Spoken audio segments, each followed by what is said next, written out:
All right, back with another video. Thanks for joining me. Today we're talking about reinvention. This is a topic that um, is really close to my heart as I get older. I'm age 48. I'll be 49 in May 2026. Super excited about getting closer and closer to 50. And I think that I have reinvented my life. I don't even know how many times. Um, and in ways that I don't think I have really even thought about. And so I wanted to do this video today just to sort of think through what were some of the steps that I have taken to be able to reinvent my life in hopes that it will be supportive to you, for you, my women over 40, my women over 50 plus. um, who, you've done the things, you've done all the things, you've gone to school, you've done the career, perhaps you've done the family thing.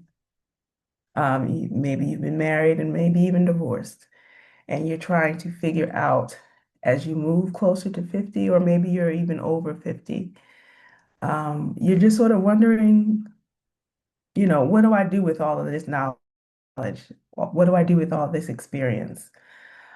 How do I take what it is that I have learned and be able to share it in a way that is supportive to others, but also supportive to me, to you, for other people, for you to be able to make a business out of what it is that you have created, what you've learned, to be able to um, creatively share what it is that you've done, whether you want to write it in books, whether you want to be able to write magazine articles, maybe you want to be able to be a public speaker, or maybe you want to do all of those things in some way, shape, or form, some combination of those things to be able to support um, the business that you have or the business that you would like to be able to create. So I will share a little bit about myself. I left the US in 2018.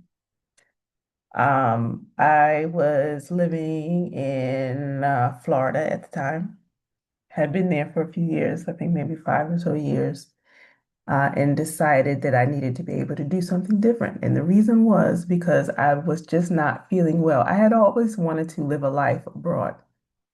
But because I had gone and gotten married, got divorced, got into another relationship, and that relationship didn't work out.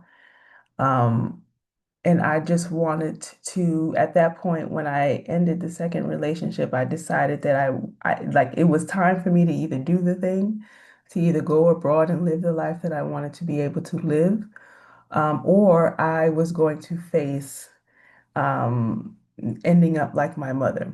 Now, listen, when I say ending up like my mother passed away from breast cancer when she was 49. And I was deathly afraid that I was going to die in a very similar circumstance at an early age. And so, and the reason was is because I just wasn't feeling very well in my body. I was highly overweight. I had fibroids that were absolutely ruining my life. I had high anxiety. I couldn't sleep. I just sort of felt like my life was just sort of slipping through my hands. And if I didn't go overseas when I did, if I didn't take the chance on myself to go overseas and live the life that I wanted to live, then I may never get a chance to be able to do that, right? So in 2018, I finally had the life space and the courage to just say, you know what, I'm just going to pack a bag and go. At the time, I was also working as a freelance writer. And so, as a freelance writer, of course, um, I can work from anywhere that has internet. And so I had that going for me. And so I decided that I wanted to go to Thailand. Went to Thailand thinking that, you know what, maybe this going abroad thing was going to last for maybe 3 months. Went there for 3 months.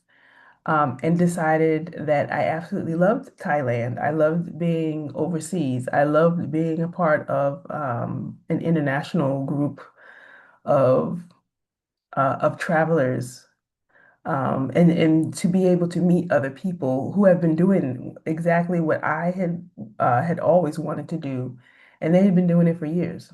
I had met people who had traveled to, lived in and traveled to, 80, 90, 100 plus countries.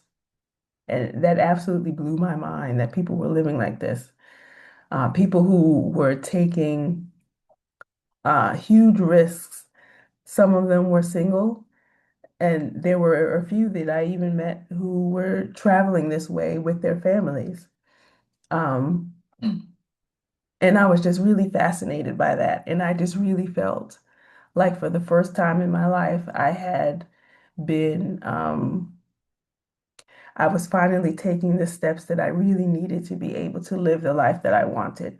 And it was really unconventional, um, for me because I didn't know anybody in my family who had ever done anything like that before, in at least in my lifetime, and still am.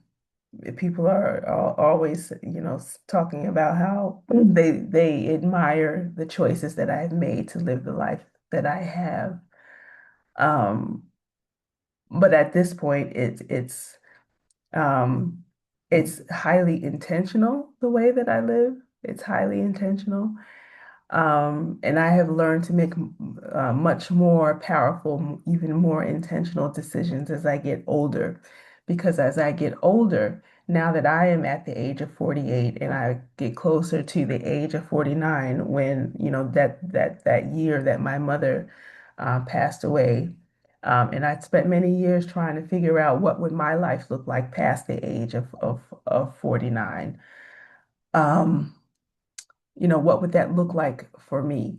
And so I've learned how to be more intentional with the decisions that I make for myself, and where it is that I am interested in putting myself in the world. And so, like I said, I left the US in 2018. Since then, I've lived in 10 countries throughout Southeast Asia. I did Turkey for a little bit.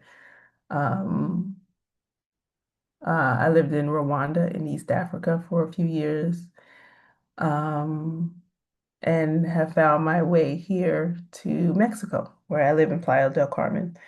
And I'm actually doing a whole reinvention process again. I feel like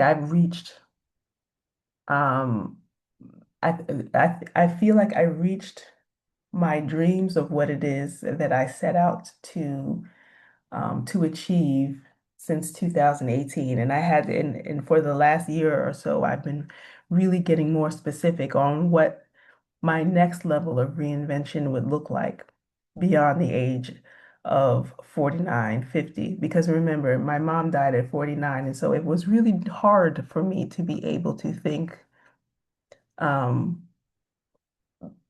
think about my own life past that age. And that was probably just a mental block. But now that I am here, I have a much greater idea, much greater appreciation for what my life could look like because I have specifically connected to other older women that I admire and respect, um, to be able to help me to think about, well, where it is that I want my life to be able to go. And so I've decided that I wanted to trade in my beach life. Although I love the beach in Mexico, it's not where I want to be able to stay. It's just beaches in Mexico are just very, or at least this one. I shouldn't say all the beaches. This beach in Playa del Carmen, it's more party centered than I would really like it to be. Um, and I just want more culture, more art, um, just more space to be able to explore that side of myself. And so I was looking into San Miguel de Allende, which is a small town in central Mexico, or Mexico City, one of those two, which is, of course, it's a large international city that has access to a lot of art. Now, I got into art. I've not always been an artist, or at least not, I didn't call myself that. I've always been a writer. Well, of course, writers are artists too, but I didn't put myself in that category. But I started creating art as far as drawing and painting um, during the pandemic when I lived in Vietnam. And right when the country was about to shut down for several weeks, I think it was about 6 weeks, I had got to the local mall like a couple hours before it actually closed for good for a few weeks. And went to the bookstore and bought a bunch of painting supplies because I just said would need something to be able to keep myself busy during the next few weeks. Um, and I bought all the wrong stuff. I thought I was buying watercolor stuff. I bought all the wrong stuff. Bought the wrong paper, bought the wrong paint, the bought wrong brushes, but I bought the stuff, brought it home, was highly frustrated with the way I was using it. But even that in and of itself was a process, and I think I'll just save that for another video. But what I wanted to do was to be able to figure out, is this something that I could do as an adult? I had always wanted to draw and paint. My mom was an excellent sketcher. She was a sketch artist. She would draw these figures um, sometimes. She didn't do it as much as I think that she would have liked to. She sort of cut off her artist side of herself, living with her own sense of depression at times. Um, and so as was living overseas and was learning more and more about myself, and um, I remember what my mom used to do, and I decided that I wanted to be able to do the same. And I needed to be able to push myself through whatever mind blocks I needed to be able to push through in order to make this happen. And so I just went out and bought the stuff. Um, And so fast forward to now I love to do all those things.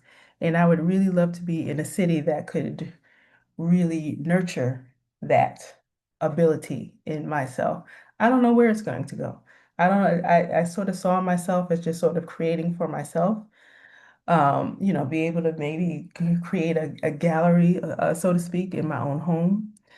But I also thought of ways to be able to incorporate art in some of the retreats that I would love to be able to do in the future. Once I move, I have a vision for these creative writing and art retreats that I would really love to be able to do with women.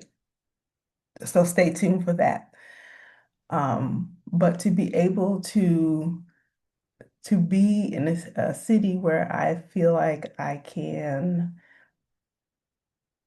have more access to that. Mexico City in particular, because it has a handful of bigger museums. It has a ton of art galleries and all sorts of smaller boutiques of people who are, just creative people all over the place. And I'm really creative as far as restaurants and food is concerned. All of those things are things that I absolutely love, and I want to be able to be as close to it as possible.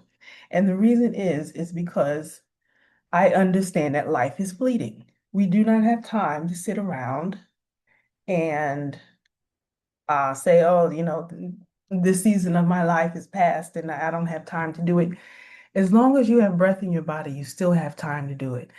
One of the things that I remember my mom um, saying when she was in hospice, this is maybe 2, maybe even 3 months before she finally passed away. And she was just sort of talking out loud, not necessarily to me or anybody in particular. But she was just sort of reconciling where she was in her life. And I remember her saying, if God could just grant me another 6 months, I could help somebody else. I can use the remainder of my life to help other people. And watching her say that really struck a chord with me, um, about how it is that I want to be able to spend my life. We're all going to meet our end at some point. There's going to be a time where there's not going to be any more months, no more days, weeks, hours to be able to look forward to. And so we really need to just be intentional about who it is we want to spend our time around. Um, you know, how do we want to be able to spend that time? And I just don't want to spend it doing any work that I don't feel is, um, I don't want to spend it doing any work that doesn't nurture my creative ability. I want to be able to work with other women who want to be able to, their creativity and their art and their ideas, um, their ideas to be nurtured into the future, to create the thing that they have always wanted to be able to create because they have to. And if they don't do it, then if it doesn't happen, then it's going to have some level of consequence that they haven't, that they want to be able to avoid. And so really that's where I'm coming with reinvention.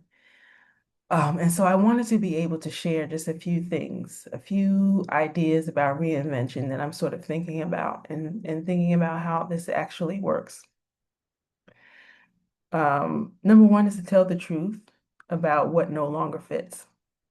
Tell the truth about what no longer fits. Heavy on the tell the truth, mostly to yourself. What I find is that, especially as I get older, I get much better at sort of weeding out everybody else's thoughts and ideas and opinions about me. And I'm much um, pointed towards figuring out what works for me first.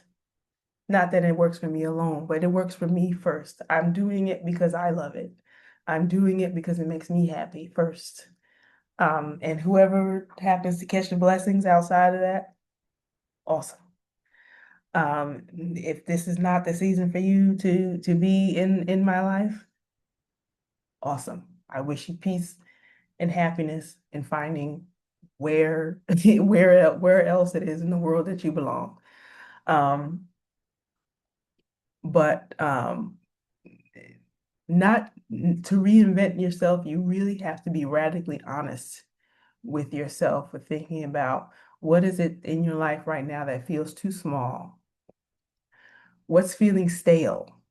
That's a particular word um, that I actually really like. What feels stale in your life right now? Have you ever had a stale cracker or a stale potato chip and you taste it and it's just like it's lost its crunch? It's just the texture of it is disgusting. The taste is just sort of, it's gone. There's no sweetness, there's no savory flavor to it. There's just air, you know. It doesn't feel good in your mouth. It doesn't have a good mouth feel. And you're just sort of, you're frowning because you eating this cracker or potato chip or whatever that's gone stale. Um, well, what in your life feels stale? Who is sitting around in your life that needs to go? Where would you rather be? What habits or activities have gone stale? What spaces have you outgrown that it's time for you to move on from?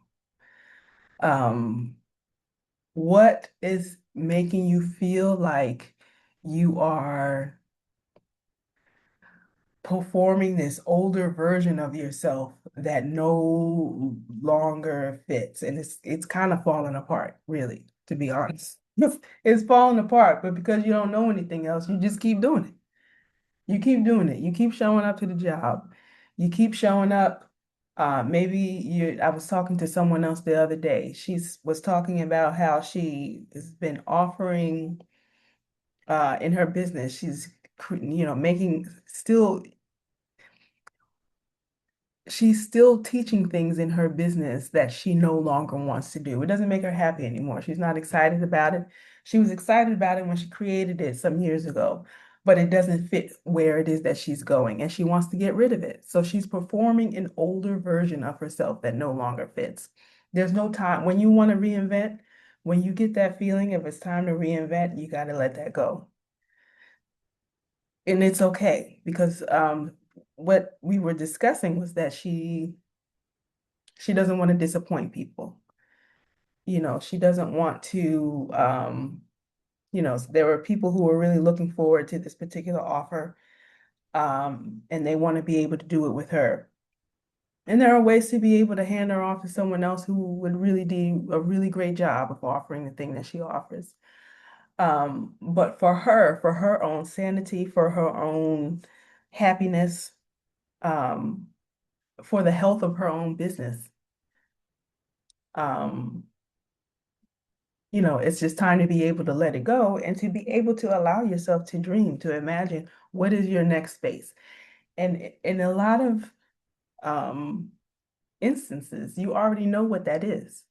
You just haven't given yourself full permission to really be able to feel that yet, to be able to express that yet, to be able to write it down somewhere yet.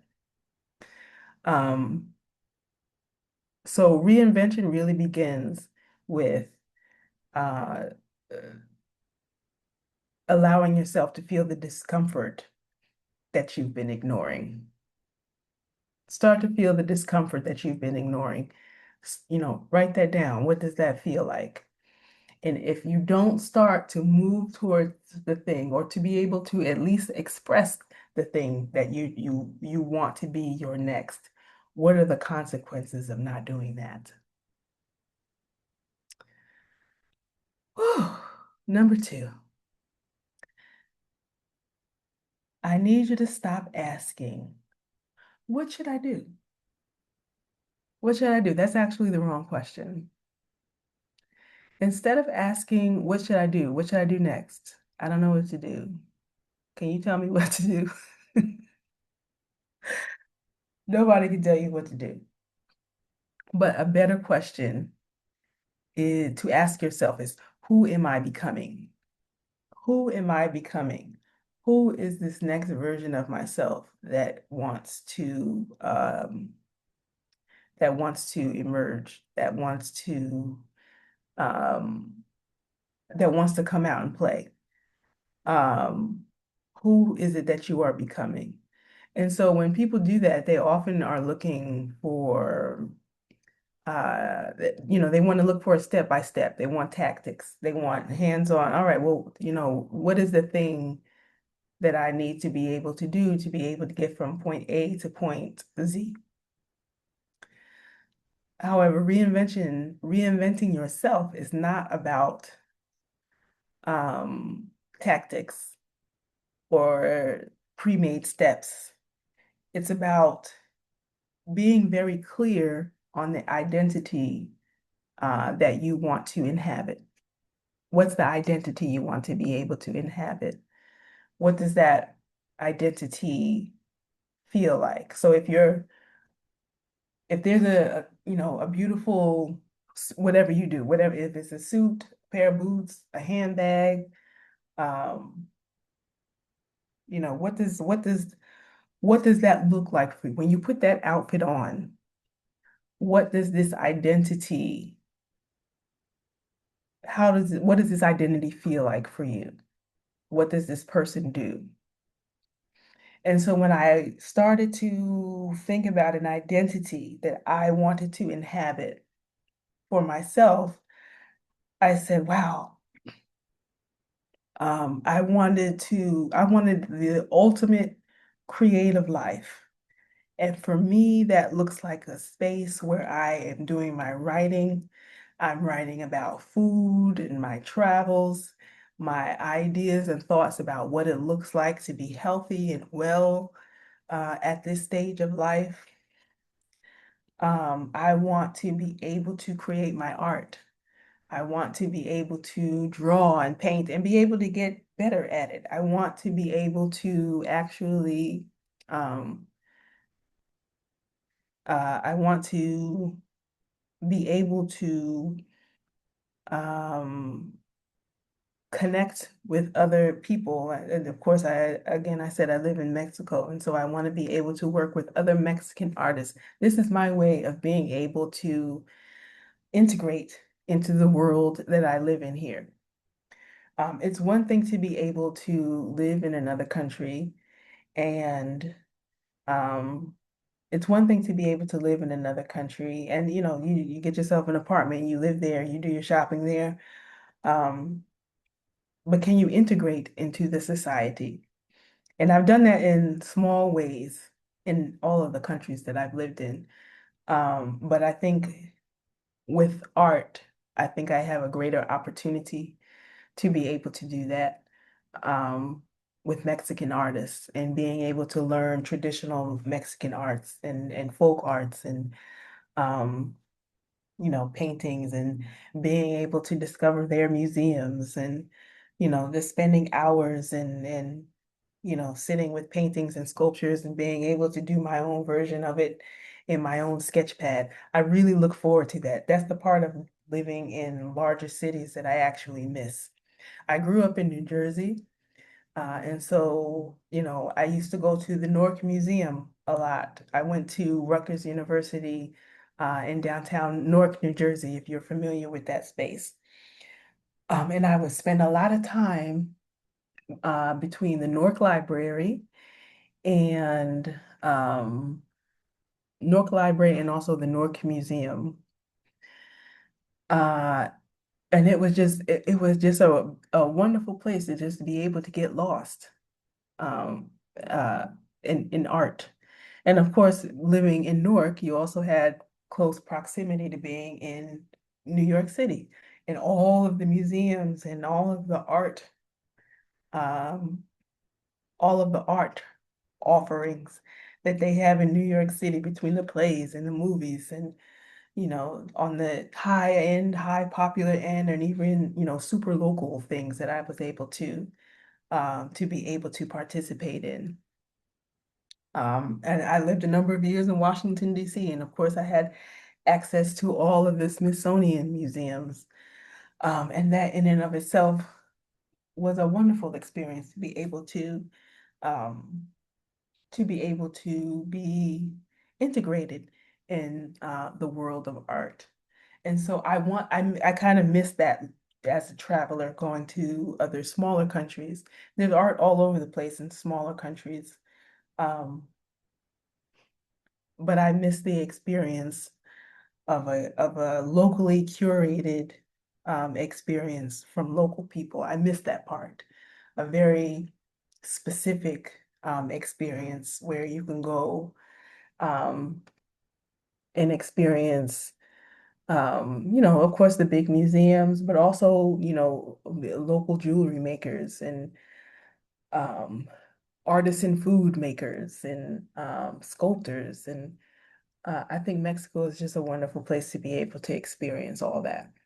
And so when you think about the identity of the person that you want to become, what are the experiences you are putting on?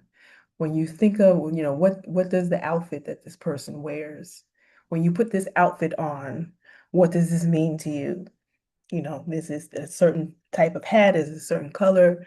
I see I'm wearing this necklace that I actually really love. I bought this in Guanajuato, Mexico, way back in like 2016. This was like my first 30-day um, digital nomad trip, if you will.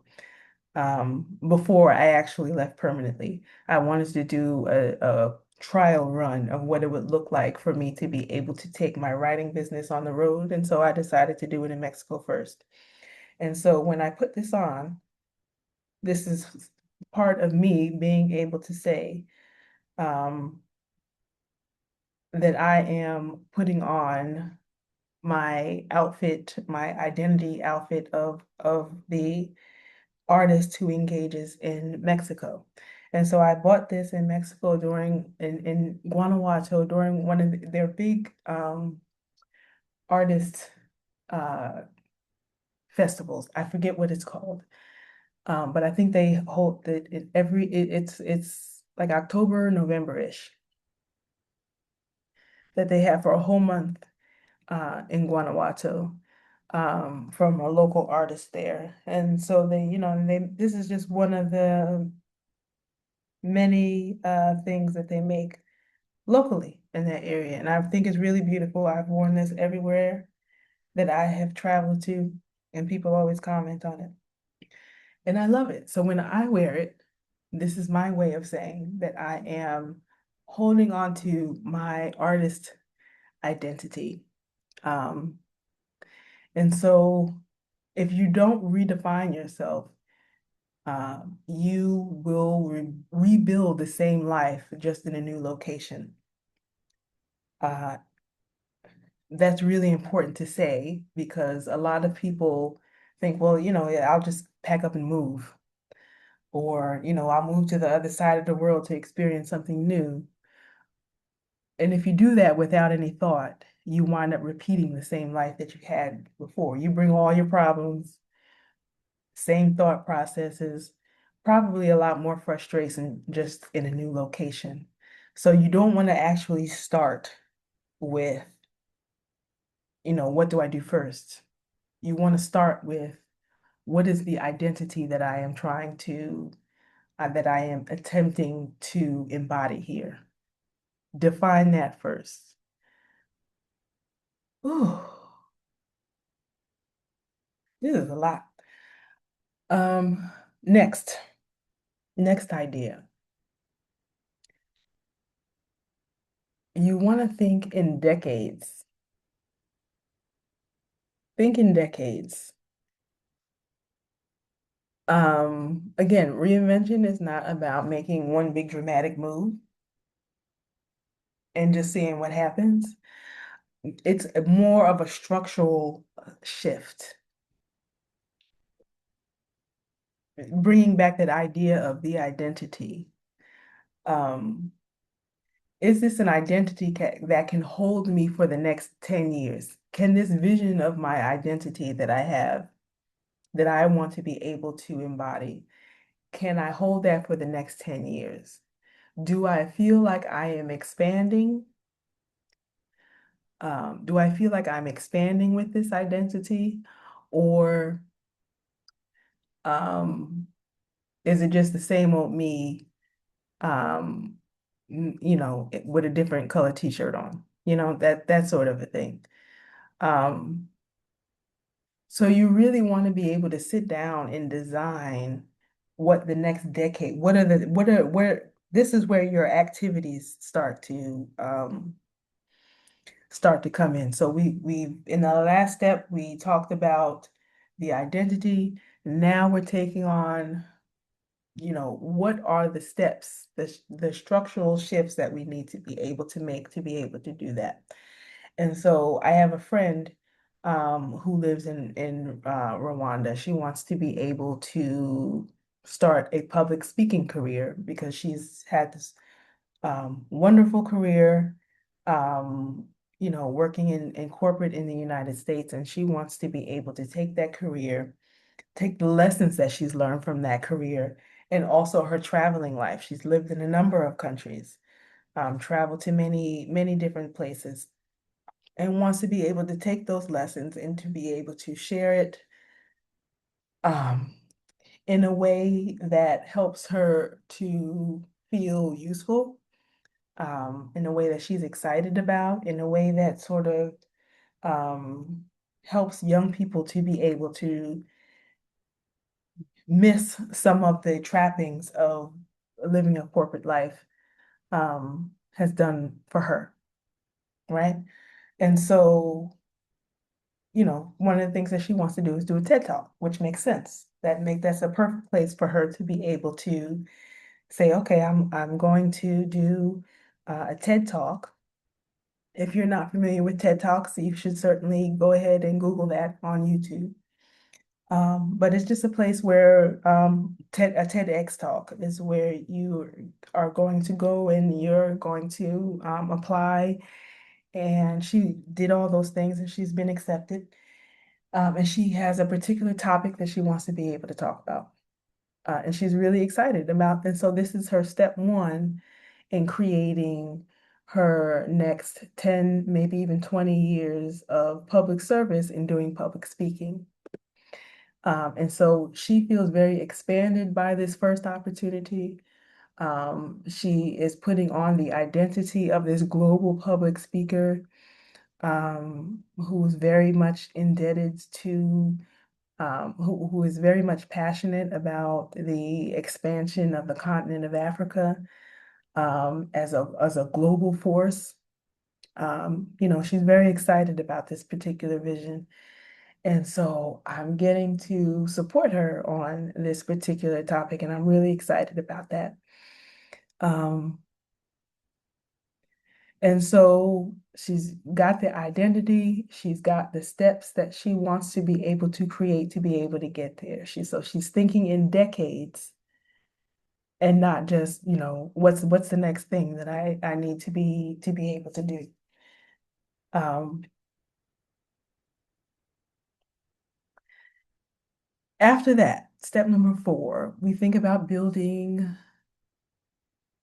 the architecture, right? So reinventing yourself without a full structure falls down on itself. When you're creating your identity and you're making moves, just like when you're creating a building, it's going to need scaffolding, right? Scaffolding is that outer structure that sort of supports the work that's happening on the inner structure that's going on. And so your scaffolding can be support. It may be people that you hire, it might be books that you read, it might look like finding a community.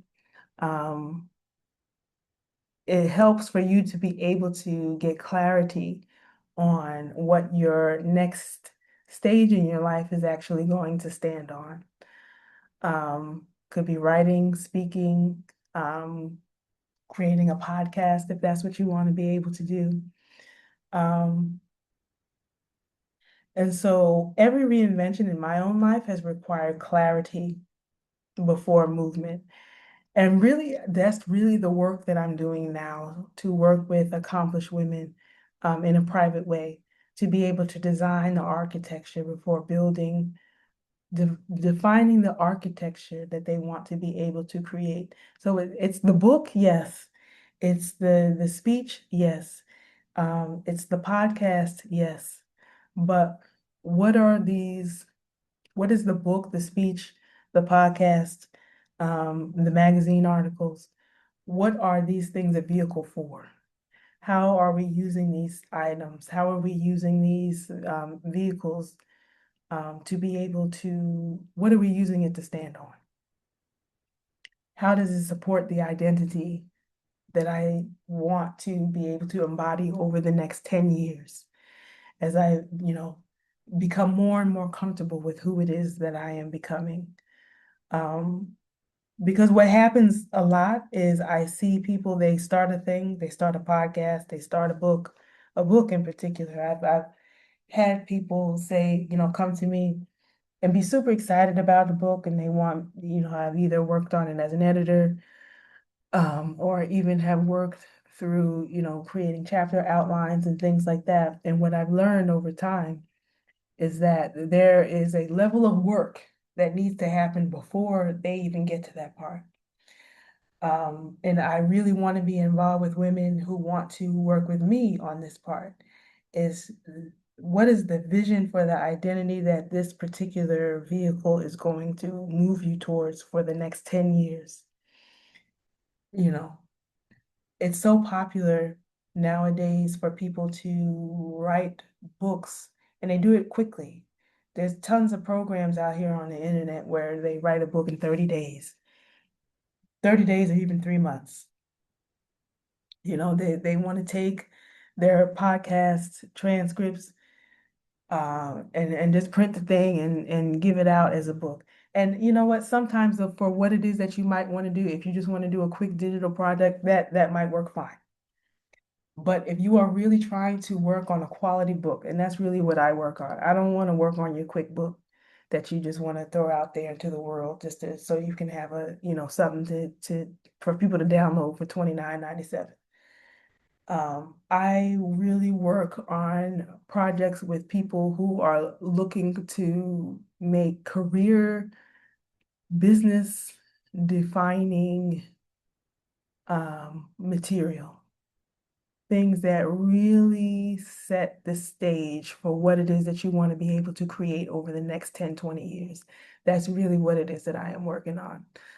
Um, so yeah, so you want to be able to have to build the architecture of what it is that you want to be able to create. Because you need to be able to have the structure, the support. You need to be able to stand on something. All right, so those were my 4 steps, or at least 4 ideas about what reinvention actually looks like. I have no idea how long this video has been. But my final question, I will put this question in the, I'm going to put this question in the comments. If you stripped away the version of you that got you here, who is trying to emerge now? And is your current life built to support her? I'll ask it again. If you stripped away the version of you that got you here, who is trying to emerge now? And is your current life built to support her? So, just think about that for a moment. You don't have to write a whole, you don't have to do a whole essay in the comments, but what are your thoughts? Your immediate thoughts. I would love to be able to read your comments. Tell me where in the world you are. I would really love if you just tell me where in the world you are. That really helps me to know who's watching and from where. So yeah, again, like the video, subscribe to the channel if you want more content like this. And leave a comment. Tell me where you are in the world. Thank you so much. I will see you tomorrow.